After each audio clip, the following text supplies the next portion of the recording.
Welcome to Resume Writing. This quick tutorial will help you feel more confident in crafting your resume, so keep on listening. There are 4 resume formats that are commonly used. The reverse chronological resume is what you'll typically see and use when you're applying for a position. This is when you list experiences from most recent working backwards. The functional resume is perfect for candidates who have a gap in their work experience. This format allows you to expand on your skill sets from each position. Just be sure to focus on transferable skills. The combination format is a hybrid of the chronological and functional formats.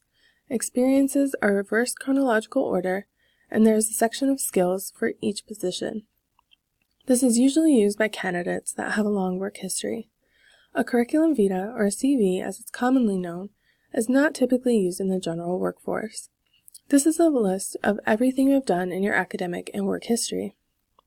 Typically, it is only used for positions in academia or for academic research. Let's look at some basic formatting.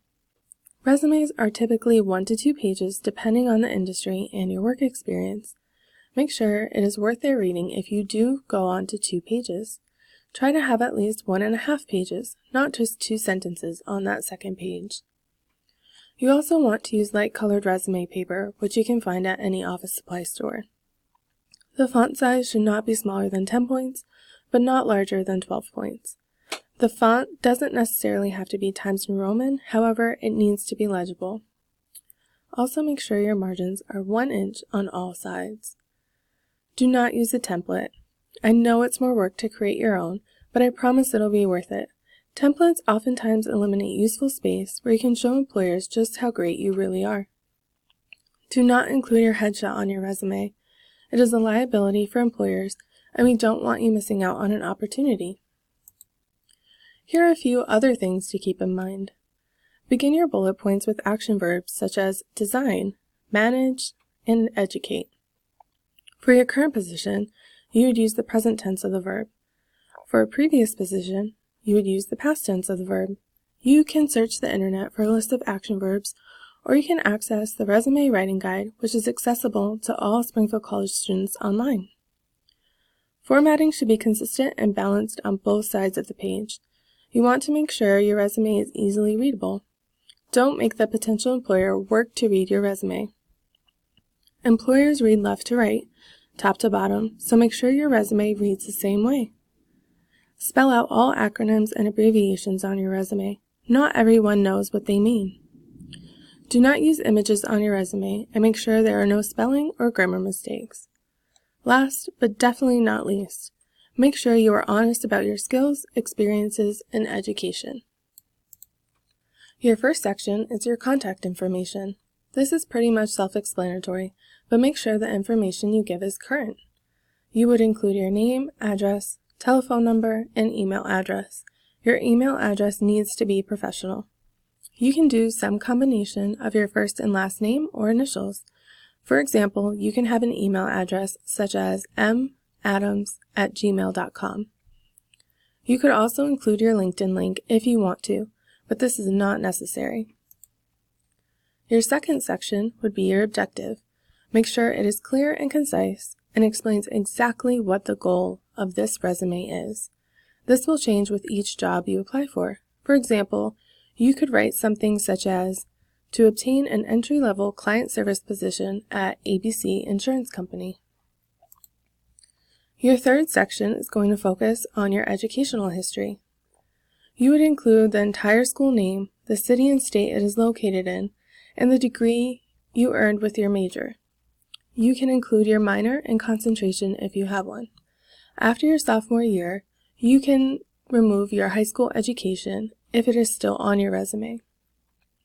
When you list your degree, make sure you write it out. For example, you would write Bachelor of Science in your field or Master of Science in your field. Remember, no acronyms. If you are in graduate school, make sure your graduate school information is listed above your undergraduate information. Your fourth section focuses on your experience. These are typically listed in reverse chronological order. You would include the job title, company name, location, dates you worked, and the duties while employed. Focus on your skills and accomplishments while employed, and begin your bullet points with action verbs, again making sure they are in the correct tense. Your experience can be work or volunteer, and it doesn't necessarily have to relate to the position. Employers like to see a well-rounded candidate. If the experience doesn't relate to the position, focus on transferable skills. Remember to use present tense if you are currently in the position and past tense if the position is one that you held previously. Depending on the job, you can separate out internship or clinical experience from your work experience. This is typically a different section and can also include community volunteering experience. Our last section discusses our movable sections. They are called movable sections because you can move them to different positions in your resume based on the needs described in the job description. The order of these also depends on your personal experiences. For instance, if you don't have experience in the field, but your community volunteer experience pertains to your field, you might put your community volunteer experience section before your work experience section. Another option would be to call this section the relevant experience section. If you include certifications, make sure you double-check the expiration dates and update them as needed. We want to make sure that the certifications we're putting on our resumes are valid. Your skills section can include computer programming skills, specialized therapy techniques, or managing people or money. Your skills can be acquired from a multitude of places. If you were the treasurer of the PTO for your child's school, you could include that in your volunteer work section and focus on the transferable skills of managing money, analyzing data, and adhering to policy and procedure. We've come to the end of our tutorial. If you have more questions, check out the Resume Writing Guide accessible online and use the internet to find specific examples pertaining to your field. Thanks for tuning in, and don't forget to subscribe to the Springfield College Career Center YouTube channel for updates and new videos on career readiness.